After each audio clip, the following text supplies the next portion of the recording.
छोटा सा एग्जाम्पल देना चाहता हूँ।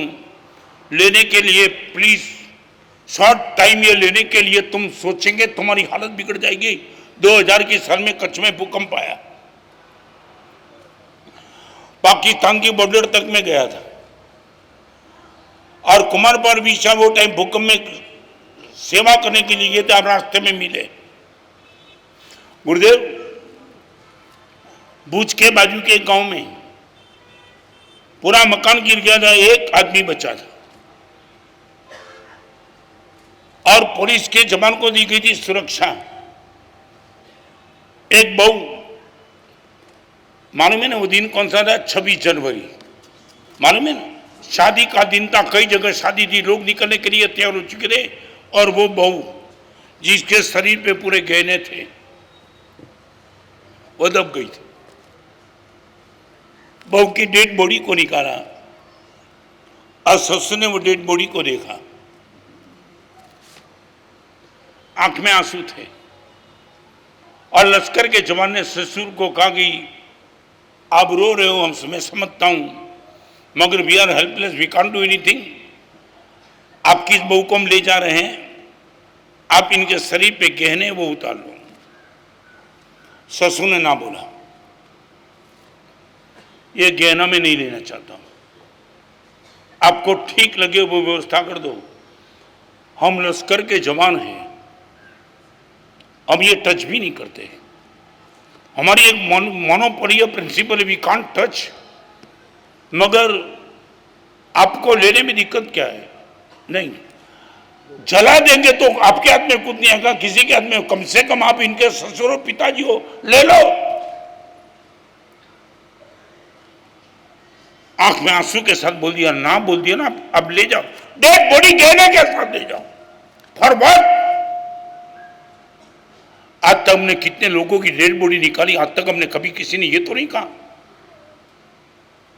आपकी खुद की बहू कोई बचा हुआ नहीं है, गहने बिल्कुल बेकार जा रहे हैं। वो लश्कर के जवान का ये पिताजी ने हाथ पकड़ लिया। ये मैं क्यों नहीं लेना चाहता, तुम्हें मालूम है मेरा पास्ट? नहीं, मोरबी का मच्छू डैम टूटा था, याद आ गया। आपको मालूम होगा मोरबी का मच्छू डैम टूटा तब ये हमारे वहां समाचार आते कि मच्छू डैम टूटा, जिंदे आदमी की लाश बह रही है। और ये वक्त हूं पोते चोरी करवा गयो तो वही रहेला कोकनी बॉडी ऊपर थी मैं घरेना उठावा था, आ चोरी गेरा घरेना पापे आखू कुटुंब मारू खराब થઈ ગયું। આ વહુના ઘરેણા લઉં છું ને મને યાદ આવે કે મેં ચોરેલું પાપ અત્યારે ઉદયમાં આવ્યું છે। जवान के हाथ में आंसू आ गया, ये श्रापित गहने हैं। धन्यवाद देता हूं भगवान को कि मेरे पाप अभी उदय में आया, खत्म हो गया। क्या होता है, गलती मैंने की थी, मेरी बहू खत्म हो चुकी। आज से जिंदगी में पचखान कर लिया है, कभी किसी की नहीं दी हुई चीज टच नहीं करूंगा। लाखों करोड़ों रुपया हुआ पछी पण चोरी, पाप कर्मना उदय पर, पाप कर्मना बंधु पर टोटली भरोसा तमारो खत्म। पर सेवा देवा से दे सकशो। और फिर से मैं कहना चाहता हूं, अपसत्ता चीजों का परिणाम है धारणा, अभी कुछ पता नहीं चलेगा। और एक बात आप यहां बैठने वाले सब समझ लेना, आपके पाप को सफलता तब ही मिलती है पीछे पुण्य का बैकिंग होता है तब। ये जिंदगी भर का सूत्र आंखों के सामने रख देना। पाप करवामा મળતી સફળતા પુણ્યના બેકિંગ વિના નહીં મળે, મરી જશો। આ તમારી ચાલાકીના કારણે સફળતા નહીં મળી, પુણ્યનું બેકિંગ છે માટે મળી છે। જે દિવસે પુણ્ય ગયું ને છે રીબાઈને મોત આવશે। मुलुंड में मेरा चातुर्मास में प्रवचन था और प्रवचन के बाद एक आदमी मुझे मिलने के लिए, हमारा साहब 2 मिनट आपको बात करना चाहता हूँ, मौला इतना थका हूँ, माना साहब 2 मिनट। मैं अंदर गया, मारा से मुझे पहचानते नहीं होगे, मैं बंबई का 1 नंबर का जेब कतरा, सर्वोदय सोसाइटी में गुरुदेव मेरा फ्लैट है। आज आपके प्रवचन सुनने के बाद कन्फेस करने के लिए आया हूं। गुरुदेव आशीर्वाद दे सकते ऐसा दे दो, मैं धारावी की स्लम एरिया में चला जाऊं। संजय भाई दोनों हाथ मेरे पैर पे थे, वो रो रहा था। मैंने बोला क्या हुआ? गुरुदेव 1 नंबर का जेब कतरा, मेरी पत्नी डिप्रेशन में है, मेरे बेटे को ब्लड कैंसर है और मेरी बेटी मंदबुद्धि है, और मेरे पास भी गुरुदेव नहीं कुछ बचा है, मेरा भी ऑपरेशन की बात चली है, सब खत्म। फ्लैट बहुत बड़ा है मगर गुरुदेव मालूम है सब क्या? मैं बोला ऐसे तो बहुत लोग होंगे। मुझे कहने की जरूर एक ही कहने की जरूर, गुरुदेव जेब कतरा, जेब काटी बहुत लोगों की, पैसे तो बन गए मगर गुरुदेव ये जो दे दिया है ना गुरुदेव, आपको मालूम है हमने जेब काटी तो किसकी काटी? पहली बार मुझे पता चला जेब कतरा कन्फेस कर रहा था। गुरुदेव वाल्केश्वर में तो कभी हमने जेब काटी नहीं, वो तो हमारा प्रश्न ही नहीं था। स्लम एरिया में किसी के पास होता ही तो हमने भी वही काटी नहीं। हमने कहाँ काटी गुरुदेव? Bus stand, taxi, electric train. और गुरुदेव आपको बताऊं वो रो रहा था, कांप रहा था। गुरुदेव કેટલા એવા માણસોની અમે જેબ કાપી છે। 1 મહિનાનો 3000નો પગાર લઈને કોઈ 60 વર્ષના વૃદ્ધ પુરુષ આવ્યા, સાહેબ એનું પાકીટ અમે માર્યું છે। એ ઘરે ગયો ત્યારે એની પત્નીના બાળક શું સાહેબ રડ્યા છે, કેવો કાળો કલ્પાંત એના ઘરમાં મચ્યો છે સાહેબ। સાહેબ આ બધા પૈસા આનાથી બંગલો બની ગયો, બધા જ ખરાબ છે સાહેબ, મારી નાખો કોઈને કહો। ચોરીના પૈસા,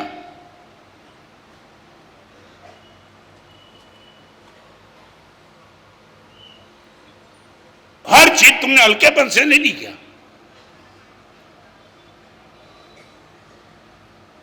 ना देवानंद आपको याद है, नहीं है कि मोरी भी मिला याद, ये तुम याद नहीं रखे क्योंकि गुरुदेव आसानी थी, आम करीब पैसा भी क्या हमारा हाथ में।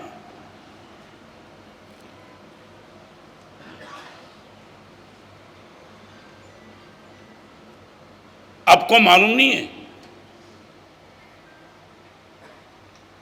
गुरुदेव को पूछे बिना एक साधु के पास से मैं पुस्तक लेता हूं तो भी गुरु अदत्त का पाप लगता है। मैंने भगवती सूत्र मांग लिया मेरे शिष्य के पास, फिर मेरे गुरुदेव को मैंने पूछा नहीं।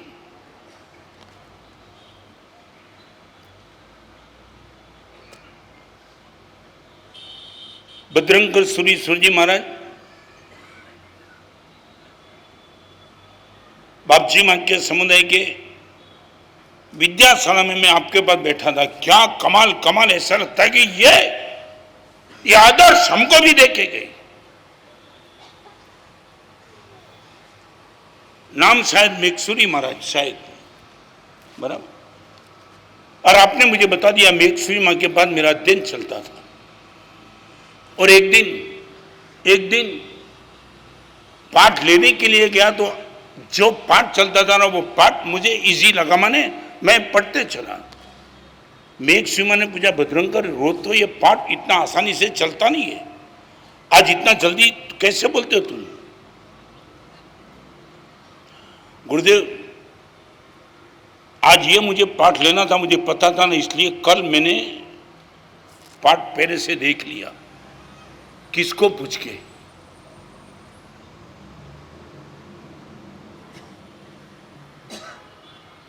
मारी आगळ भणो छो, तमारे आगळ वांचवानुं मारी आगळ हतुं, मारी रजा लीधा विना तमे आगळ वांची लीधुं एम? एटला माटे वांच्युं के पाठ मने इजी पड़े। कोई ना नथी, मैं पूछ्युं कोने? विद्यागुरु में तेने। अने बजरंग स्वामी मने कीधुं तुं आम लागे कि अमने अमने लागे अमे क्या छिया? अने मेघसूरी ने इतना ही कहा बजरंगर मुझे पूछे भी ना तुमने पाठ लिया, करीबन 3 दिन के लिए तुम्हारा पाठ बंद रहेगा और 8નું प्रायश्चित મળશે। एक गुरुदेव ने वगर पूछे पाठ लेवामां 8નું प्रायश्चित, आ चोरी क्या लई जशे? आ ગાડી બંગલા મોટર એમાંથી બનાવેલા છે તમે? એ 25 છે બધું એ માનો છો?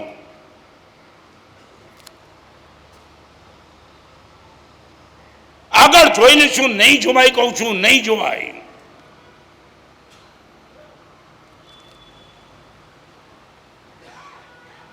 आज के जमाने में तुम बोलते हो कि माने सिर्फ टैक्स की चोरी तो करवी पड़े, आ બધું તમે છે ને એક વાત કહું, 12 વ્રતની ત્રીજા વ્રતની પૂજામાં ચોરીની વ્યાખ્યા લખી છે. સાહેબ આ ટેક્સની ચોરી કરીએ ચોરી લાગે, આ ચોરી કરીએ લાગે, તમારી ગણિત નથી ને. તમારે કરોડપતિ થવું માટે તમે બધા ઇસ્યુ કાઢ્યા. ત્રીજા વ્રતની પૂજામાં એક શબ્દ લખ્યો છે, રાજ દંડે તે ચોરી. જેના કારણે રાજસભા કાનૂન વ્યવસ્થા તમને દંડ કરે એ ચોરી.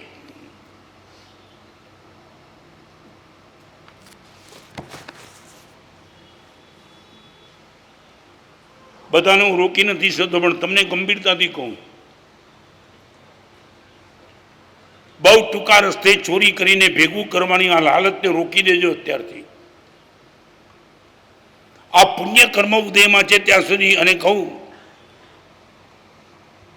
પાપને ઢાંકનારું પુણ્ય એટલે ગટરને ઢાંકનારું ઢાંકણું છે. ફરીવાર, મારા કરેલા પાપને ઢાંકનારું પુણ્ય એટલે ગટરને ઢાંકી દેનારું ઢાંકણું. એ જે દિવસે ખુલશે ને, રીબાવીને કોઈ બેસવા નહીં દે તમારી બાજુમાં. 82 દિવસ માટે ખુલી ગયું દેવાનંદાનું ઢાંકણું, ને પછી 500 કરોડ જાય ચાલે, 3 જગતનો નાશ ચાલે ગયો.